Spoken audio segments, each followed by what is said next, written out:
After 24 years in the United States Marine Corps, this full-bird colonel resigned, and the reason for his resignation, he stated specifically, was Donald Trump. I don't want to mince his words, so let me read to you directly from his words. Here they are. On September 30th, at an unprecedented gathering of senior military leadership, President Donald Trump said, "If you don't like what I'm saying, you can leave the room. Of course, there goes your rank, there goes your future." I wasn't invited to be in the room that day, and I had decided months earlier that I had to leave. By coincidence, September 30th was my last day as a colonel in the United States Marine Corps. I gave up my career out of concern for our country's future. United States military officers take an oath to defend the Constitution without mental reservation or purpose of evasion.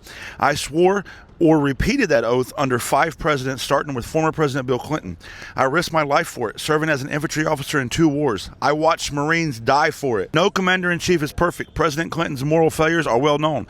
President George W. Bush's invasion of Iraq might be one of the worst errors in U.S. history. God damn! Say that. He's not wrong. Let's continue. All recent presidents share responsibility for our failure in Afghanistan. I continue to serve despite all that because I believe the Constitution brought the country more success than failure, and I believe our presidents took their oaths to it seriously. With President Donald Trump, I no longer believe that.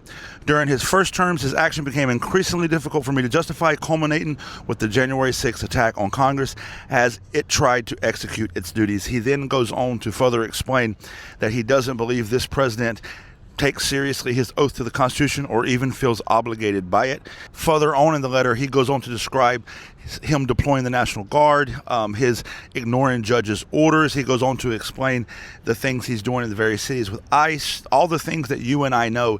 It's just very refreshing to see this man in his resignation letter state in plain language, without mincing words, that this president hates the Constitution, and I can't stand by and watch it, and I hope that other officers and enlisted soon realize the same. And as we've been saying here for a long time, remember your oath.